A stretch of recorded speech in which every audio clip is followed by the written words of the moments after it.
প্রেমিকার জায়গা নিয়ে নিচ্ছে ডল রোবট, যারা কিনা আবার মেটাচ্ছে বিশ্বের সব চাহিদাও।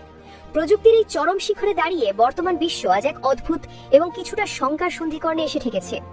বিজ্ঞানের জয়যাত্রায় মানুষের দৈনন্দিন জীবনযাপন যতটা সহজ হয়েছে, তার বিপরীতে অন্ধকার দিকগুলো এখন প্রকট হয়ে ধরা দিচ্ছে।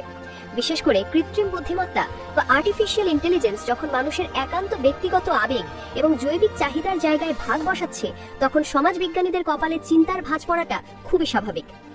আজ থেকে মাত্র এক দশক আগেও রোবট বলতে আমাদের চোখে ভেসে উঠত কলকারখানায় ব্যবহৃত কোনো এক নিশ্চল যান্ত্রিক কাঠামো, কিন্তু প্রযুক্তির অভাবনীয় উন্নতির ফলে সেই ধারণা এখন রূপকথার মতো মনে হয়। বর্তমানে বাজারে এসেছে এমন সব রোবট যা কেবল যন্ত্র নয়, বরং মানুষের এক নিখুঁত প্রতিচ্ছবি।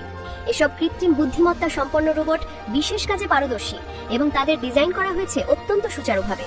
তারা কেবল আবেদনময়ী নয়, বরং মানুষের মতো কথা বলতে, আবেগ প্রকাশ করতে এবং আচরণ করতে সক্ষম। সবচেয়ে চাঞ্চল্যকর বিষয় হলো, এই রোবটগুলো এখন মানুষের একান্ত সঙ্গী হিসেবে বিশ্বজুড়ে বাজারজাত করা হচ্ছে, যা নিয়ে বিশ্বজুড়ে তৈরি হয়েছে তীব্র বিতর্ক। বিশেষজ্ঞরা এই প্রবণতাকে সমাজের জন্য এক অশনি সংকেত হিসেবে দেখছেন। তাদের মতে, কৃত্রিম বুদ্ধিমত্তার এসব রোবট মানুষের মনে জৈবিক চাহিদা এবং সম্পর্কের ব্যাপারে সম্পূর্ণ ভুল এবং বিকৃত ধারণা তৈরি করে দিতে পারে। একটি সুস্থ সমাজের ভিত্তি হলো মানুষের সাথে মানুষের পারস্পরিক শ্রদ্ধা, ভালোবাসা এবং অনুভূতির আদান প্রদান। কিন্তু যখন একজন মানুষ একটি প্রোগ্রাম করা যন্ত্রকে তার জীবনসঙ্গী বা প্রেমিকার সমকক্ষ হিসেবে গ্রহণ করতে শুরু করে, তখন সেই সমাজ তার নিজস্ব সত্তা হারাতে বাধ্য।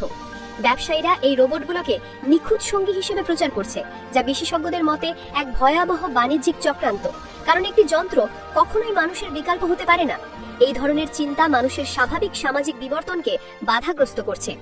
গবেষণায় দেখা গেছে, মানুষ যখন এই কৃত্রিম সঙ্গীদের প্রতি আসক্ত হয়ে পড়ছে, তখন সে বাস্তব জীবনের জটিলতা বা মানুষের সাথে মানিয়ে নেওয়ার মানসিকতা হারিয়ে ফেলছে। রোবট যেহেতু কোনো প্রতিবাদ করে না এবং সবসময় মালিকের নির্দেশ মেনে চলে, তাই মানুষের মধ্যে এক ধরনের একনায়কতান্ত্রিক মানসিকতা তৈরি হচ্ছে। এটি প্রকারান্তরে পারিবারিক এবং সামাজিক কাঠামোকে ভেঙে চুরমার করে দিচ্ছে। বিশেষজ্ঞরা বলছেন, যদি এই ধারা অব্যাহত থাকে, তবে ভবিষ্যতে মানুষে মানুষে বন্ধন বলে আর কিছুই অবশিষ্ট থাকবে না।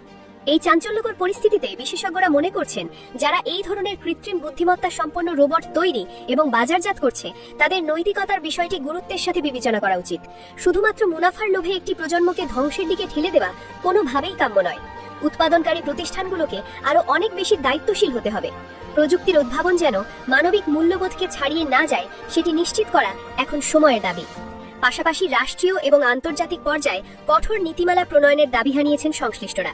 তারা সতর্ক করে বলেছেন, যদি এখনই কোনো সুনির্দিষ্ট আইন বা নিয়ম নীতি না আনা হয়, তবে অদূর ভবিষ্যতে এটি এক বড় ধরনের বিপর্যয়ের কারণ হয়ে দাঁড়াবে। কৃত্রিম বুদ্ধিমত্তার এই আগ্রাসন থামানো না গেলে হয়তো এমন একদিন আসবে যখন মানুষ তার অস্তিত্বের সংকটে পড়বে।